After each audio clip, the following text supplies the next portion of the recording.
Τώρα εμείς φίλες και φίλοι θα πάμε να συναντήσουμε τον Ραφαήλ Ραχοβίτσα, γιατί λέγαμε στην αρχή της εκπομπής ότι απόψε διοργανώνεται μια βραδιά παρατήρησης του ουρανού, των αστεριών. Ραφαήλ, σε βλέπω εκεί μαζί με το τηλεσκόπιο, δίπλα ο καλεσμένος έχει τα κιάλια. Τι βλέπεις τώρα αυτή την ώρα, φαίνεται τίποτα? Λοιπόν, αυτή την ώρα, Κλέλια, φαινόταν ο ήλιος, αλλά νομίζω αργότερα και όσο περνάει η ώρα θα φαίνονται όλα και περισσότερα αστρικά ουράνια σώματα. Αυτός είναι ο σωστός όρος, γιατί ο Όμιλος Φίλων Αστρονομίας και ο κύριος Μπακάλογλου από εδώ φρόντισε να μας πει ακριβώς τις ορολογίες, αλλά εδώ βλέπουμε και πάρα πολλά τηλεσκόπια και πάρα πολύ εξοπλισμό. Θα είναι ακόμα περισσότερο όσο περνάει η ώρα. Κύριε Μπακάλογλου, θέλετε να μας πείτε εδώ πέρα τι έχουμε στήσει εδώ, τι είναι όλα αυτά που βλέπουμε? Λοιπόν, να ξεκινήσουμε λίγο από το πιο απλό και κλασικό. Αυτό είναι κλασικό διοπτρικό τηλεσκόπιο. Κοιτάμε σαν τους πειρατές από αυτό το μικρό κιάλι και βλέπουμε ό,τι βλέπει στην άλλη πλευρά ο φακός μας. Αυτό το τοποθετούμε ψηλά για να δείξουμε συνήθως τα αστεράκια και πλανήτες μέσα στην πόλη. Εντάξει. Στο επόμενο, που είναι και λίγο πιο εύκολο να δούμε πράγματα σε δύο διαστάσεις, γιατί βλέπουμε και με τα δύο μάτια, είναι τα κλασικά κιάλια, που ανάλογα και τη μεγέθυνσή τους μπορούμε να δούμε και μεγαλύτερα και πιο μικρά αντικείμενα, ακόμα και πιο αμυδρά φωτεινά, πιο μακριά. Και τέλος, στο τέλος εδώ πέρα, έχουμε τα κατοπτρικά τηλεσκόπια. Το βαρύ πυροβολικό. Το βαρύ έχει και πιο μεγάλα. άμα έρθετε το βράδυ θα δείτε, έχουμε και ακόμα πιο μεγάλα. Τα οποία αυτά μπορεί να δουν ακόμα πιο αμυδρά αντικείμενα. Το βασικό σε όλα τα τηλεσκόπια, ανάλογα πόσο μεγάλο είναι το άνοιγμα μέσα από το οποίο μπαίνει το φως, τόσο καλύτερα είναι, τόσο περισσότερο φως μπορεί να περάσει, τόσο περισσότερο σκοτεινά αντικείμενα μπορούμε να δούμε. Όσο πιο μακριά είναι, τόσο μεγαλύτερη μεγέθυνση γενικά μπορούμε να πετύχουμε. Δηλαδή, τα μικρότερα αντικείμενα, τα που είναι και πιο μακριά και όχι τόσο πιο φωτεινά, μπορούμε να τα δούμε ακόμα και με πιο μεγάλα, με περισσότερες λεπτομέρειες. Φυσικά, όλα αυτά, το καλύτερο μέρος είναι να το δεις, είναι εκτός της πόλης. Βέβαια, εδώ βρισκόμαστε μπροστά από το Μέγαρο Μουσικής. Πόλη, αλλά για να μπει στη δικασία, για να τα πας να δεις όλα αυτά, μία ανοιχτή βραδιά του Ομίλου Φίλων Αστρονομίας είναι η κατάλληλη ευκαιρία. Και ειδικά μέσα στην πόλη είναι εύκολο, έρχεστε εδώ πέρα στην παραλία και μπορούμε να δούμε σήμερα τη Σελήνη, την Αφροδίτη και το Δία. Πόσα τηλεσκόπια θα στηθούν συνολικά, Ραφαήλ? Και πολλά αστέρια. Πέντε τηλεσκόπια, 5 ομάδες τουλάχιστον θα είμαστε. Και κύριος Μπακάλογλου, θα ήθελα να τον ρωτήσω κιόλας και πόσο κόσμο περιμένουμε πάνω κάτω και πόσο κόσμο μπορούν να εξυπηρετήσουν όλα αυτά τα τηλεσκόπια. Θα σας πω ότι το βασικό στατιστικό είναι ότι κάθε φορά έχουμε μία ουρά αρκετών μέτρων που με ηρεμία, ακολουθώντας και τις οδηγίες των χειριστών τηλεσκοπίων, όλοι θα μπορέσουν να δούνε όλους τους στόχους σιγά σιγά. Ναι. Μιλάμε, κάθε ουρά μπορεί να είναι 30-40 άτομα με μικρά παιδάκια, μεγάλα παιδάκια και πιο μεγάλα παιδάκια. Και είναι μια πολύ ωραία ευκαιρία να έρθουμε σε επαφή με τον ουρανό και να δούμε άμα αξίζει να πάμε να δούμε και τον ουρανό και έξω από την πόλη. Ευχαριστούμε και να τονίσουμε ότι είναι και δωρεάν σήμερα όλο αυτό το event. Δωρεάν και τυχεροί όσοι θα καταφέρουν να βρεθούν στη Νέα Παραλία μπροστά από το Μέγαρο Μουσικής, όπου ήδη έχουν στηθεί τα πρώτα τηλεσκόπια. Και εγώ θα συνεχίσω την κουβέντα μαζί με την κυρία Σύση Αγγελίτση, είναι η πρόεδρος του Ομίλου Φίλων Αστρονομίας. Καλώς ήρθατε. Λοιπόν, δεν είναι η πρώτη χρονιά που το διοργανώνετε αυτό. Όχι, είναι ετήσια ουσιαστικά εκδήλωση και προτιμούμε να την κάνουμε κάθε τέλος ακαδημαϊκής χρονιάς και ακριβώς πριν την έναρξη. Για να πούμε καλό καλοκαίρι και να σας υποδεχτούμε ξανά με το νέο έτος. Πήραμε μια γεύση από τα τηλεσκόπια εκεί και το τι ακριβώς θα ζήσει όποιος καταφέρει να έρθει, αρκεί να έχει την υπομονή. Εγώ λίγο θα ήθελα να μιλήσουμε για την εμπειρία της παρατήρησης. Δηλαδή, κάποιος ο οποίος δεν έχει ασχοληθεί ποτέ με όλο αυτό και θα έρθει, θα δει το τηλεσκόπιο, θα καταλάβει τι βλέπει. Θα καταλάβει τι βλέπει. Καταρχάς, είναι εκεί οι χειριστές των τηλεσκοπίων για να εξηγήσουν τι ακριβώς πρέπει να κάνουν και τι ακριβώς είναι αυτό που βλέπουν μέσα στο κάθε τηλεσκόπιο. Φροντίζουμε για να εξοικονομούμε χρόνο κάθε τηλεσκόπιο να στοχεύει σε διαφορετικό αντικείμενο και να μπορούν οι επισκέπτες να γυρίζουν από το τηλεσκόπιο και να βλέπουν κάτι διαφορετικό. Η παρατήρηση είναι χόμπι της υπομονής. Δεν έχει περνάω, κοιτάω, ένα δευτερόλεπτο και φεύγω. Το μάτι θέλει χρόνο για να εξοικειωθεί. Οπότε, όσο περισσότερο κοιτάει κάποιος, τόσο περισσότερη η πληροφορία αντιλαμβάνεται. Να ρωτήσω έτσι, ποιο είναι το πιο εντυπωσιακό ουράνιο αντικείμενο που έχει παρατηρηθεί, ή εσείς η ίδια έχετε παρατηρήσει, η ομάδα σας? Νομίζω είναι κάτι καθαρά υποκειμενικό. Θυμάμαι δηλαδή ένα από τα παλιότερα μέλη του Ομίλου. Είχε εντυπωσιαστεί ως παιδάκι όταν για πρώτη φορά κατάφερε να βρει με το τηλεσκόπιό του τον Κρόνο μόνος του. είδε ένα ουράνιο αντικείμενο με τα δαχτυλίδια γύρω-γύρω και αυτό ήταν κάτι που την εντυπωσίασε. Για μένα πιο πρόσφατα ήταν εντυπωσιακό όταν κατάφερα για πρώτη φορά να δω με το μάτι μέσα από το προσοφθάλμιο την καταιγίδα στον πλανήτη Δία. Μια καταιγίδα που βρίσκεται εκεί αιώνες και χωράει μέσα τη γη. Απίστευτο ακούγεται. Δεν ξέρω. Είχαμε τόσο καθαρό ουρανό, τόσο σκοτεινό ουρανό. Ναι. Είχε τόσο καλή διακριτική ικανότητα εκείνη τη στιγμή το τηλεσκόπιο που μπόρεσα να την ξεχωρίσω με το μάτι.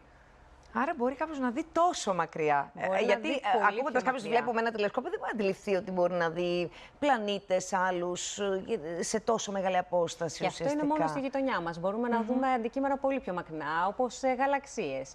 Σμήνει μέσα στο δικό μας τον γαλαξία, είναι φελώματα μέσα στο γαλαξία μας. Φαντάζομαι αυτός είναι και ο λόγος που συναρπάζει και μεγάλους αλλά και μικρούς. Το άγνωστο, νομίζω, το δέος που δημιουργεί στον κάθε παρατηρητή.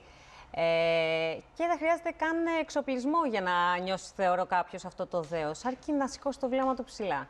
Εάν κάποιος θέλει να ασχοληθεί με την αστρονομία, δεν έχει γνώσεις, μπορεί να το κάνει μέσω του δικού σας ομίλου. Αυτό είναι ίσως μια λάθος αντίληψη που έχουν πολλοί. Όχι, δεν χρειάζεται καμιά προηγούμενη γνώση για να ασχοληθεί κάποιος με την αστρονομία. Χρειάζεται μόνο η αγάπη του για τον έναστρο ουρανό και η περιέργεια. Την περιέργεια, για εξερεύνηση. Να σηκώσει το μάτι του ψηλά. Ούτως ή άλλως και οι αρχαίοι πριν αποκτήσουν εξοπλισμό, τι κάναν? Σηκώναν το μάτι ψηλά και παρατηρούσαν. Δεν είχαν εξοπλισμό, είχαν χρόνο για παρατήρηση. Είχαν καθαρούς ουρανούς χωρίς φωτορύπανση. Μπορούσαν να δουν, να μελετήσουν κινήσεις, αντικείμενα, να δουν διαφορά από μέρα σε μέρα. Δεν χρειάζεται κάποιος να ξέρει κάτι. Και μπορεί, ξεκινώντας, παρατηρώντας, να έρθει και στον όμιλο, να του δώσουμε κάποιες βασικές πληροφορίες, ένα μπούσουλα, ένα βιβλίο να διαβάσει, κάποια βιντεάκια να δει, να αρχίσει να παρατηρεί μέσα από τηλεσκόπια και συνέχεια να αρχίσει να το εξασκεί και μόνος του. Άρα, ουσιαστικά, εσείς στον όμιλο, εκτός από τις δράσεις που διοργανώνονται, που είναι ανοιχτές για το κοινό και δωρεάν, πώς ακριβώς γίνονται οι συναντήσεις? Συναντιέστε κάθε εβδομάδα? Ποιο είναι το αντικείμενο ουσιαστικά του ομίλου? Καταρχάς, ο όμιλος είναι ένα μη κερδοσκοπικό σωματείο που στόχος του είναι η διάδοση της αστρονομίας στο ευρύ κοινό. Για να το πετύχουμε αυτό, πέρα από τις ανοιχτές βραδιές κάθε αρχή και τέλος της ακαδημαϊκής χρονιάς, κάνουμε εκλεκευμένα σεμινάρια αστρονομίας κάθε Σάββατο στα γραφεία μας, Αλεξανδρίας 113 στην περιοχή Ντεπό. Άρα κάθε εβδομάδα υπάρχει ένα σεμινάριο. Υπάρχει ένα διαφορετικό σεμινάριο κάθε εβδομάδα, ένας διαφορετικός ομιλητής και φροντίζουμε αυτά τα σεμινάρια να είναι διαφορετικά από χρόνο σε χρόνο, να ανανεώνουμε το πρόγραμμά μας. Έχουμε πολλούς προσκεκλημένους ομιλητές, καθηγητές είτε από το Πανεπιστήμιο, το Αριστοτέλειο εδώ, από το Αστεροσκοπείο και γενικότερα, είτε από το Πανεπιστήμιο Αθηνών, είτε και ομιλητές από το εξωτερικό, ακόμα και από NASA. Πόσα μέλη έχετε? Από ίδρυση του ομίλου αριθμούμε 800 κάτι μέλη, γύρω στα 840. Ενεργά αυτή τη στιγμή είμαστε περίπου στα 100. Αυτοί που τρέχουμε τον όμιλο πάνω κάτω. Έχει και ηλικιακό όριο, δηλαδή μπορώ εγώ να έρθω μαζί με την οικογένειά μου, μαζί με τα παιδιά μου, να γραφτώ στον όμιλο και να παρατηρώ. Η λόγω καταστατικού ένα ηλικιακό όριο τα 18 έτη. Αλλά μπορεί κάθε παιδί να συμμετέχει συμμετέχοντας με έναν κηδεμόνα του. Τέλος πάντων, να γραφτεί ο κηδεμόνας και να συμμετέχει κανονικά και το παιδί. Τέτοιου είδους δράσεις κάνετε μία φορά το χρόνο, ανοιχτές ενώ σαν αυτή που θα γίνει απόψε? Ανοιχτές δράσεις συνήθως ναι, αν και αυτή η δράση είναι εξ αναβολής. Από την ανοιχτή βραδιά προγραμματίσαμε τον Ιούνιο, αλλά όλες αυτές οι εκδηλώσεις είναι καιρού επιτρέποντος. Έχει σημασία δηλαδή η ημερομηνία σήμερα? Είχατε, ας πούμε, βλέπετε τον καιρό, τα καιρικά φαινόμενα, πώς παίρνετε την απόφαση? Τα φαινόμενα δυστυχώς δεν μπορούμε να τα ξέρουμε παρά λίγες μέρες πριν, μία έως δύο. Ισχύει, ναι. Αυτό που κοιτάμε όταν απευθυνόμαστε στον πολύ κόσμο, που συνήθως είναι πρώτη φορά που έρχεται σε επαφή με το αντικείμενο, είναι να είμαστε σε φάση σελήνης πρώτου τετάρτου. Δηλαδή να έχουμε το φεγγάρι στον ουρανό σε μορφή μηνίσκου, για να μπορέσουμε να το παρατηρήσουμε, να δούμε λεπτομέρειες, να έχει αρκετό φως ώστε να διακρίνουμε πράγματα πάνω στην επιφάνεια, αλλά όχι τόσο πολύ ώστε να μας κόβει την παρατήρηση από όλα τα υπόλοιπα αντικείμενα. Ήθελα να σας ρωτήσω και προσωπικά, εάν υπάρχει κάτι το οποίο εσείς θέλετε να δείτε και δεν έχετε καταφέρει, ενώ στο σύμπαν, στους πλανήτες, στα αστέρια. Κάποιο στόχο... Ναι, εσείς προσωπικά έχετε κάποιο στόχο? Δεν έχω. Τουλάχιστον με το τηλεσκόπιο η αλήθεια είναι ότι ό,τι μπορούμε να δούμε από το βόρειο ημισφαίριο το έχω παρατηρήσει. Αλλά ένα ταξίδι κάτω από τον Ισημερινό, ώστε να δούμε αστερισμούς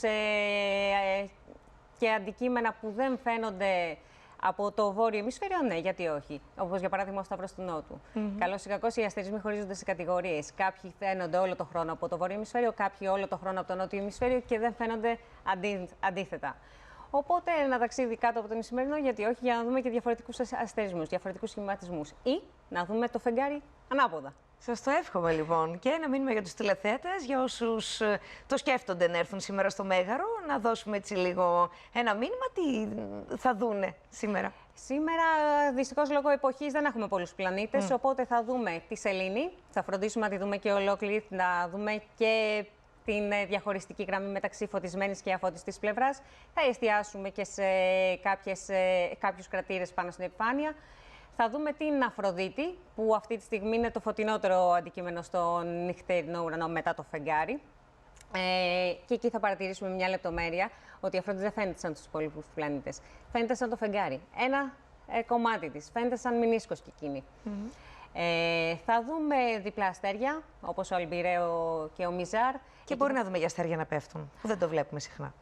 Μέσα από την πόλη είναι λίγο δύσκολο, αλλά ελπίζουμε. Ελπίζουμε σε κάτι μεγάλο, έτσι να κάνει και έναν κρότο ή γιατί όχι, μια βολίδα για παράδειγμα. Ωραία, πολύ ωραία. Νομίζω πολύ δελεαστικά όλα όσα μας είπατε και φυσικά ο Σύλλογος Όμιλος είναι ανοιχτός για όποιον θέλει να έρθει να ενημερωθεί και να γραφτεί γιατί όχι, να γίνει μέλος. Ευχαριστούμε πολύ. Καλή επιτυχία στην απόψινή βραδιά. Σας ευχαριστούμε πάρα πολύ.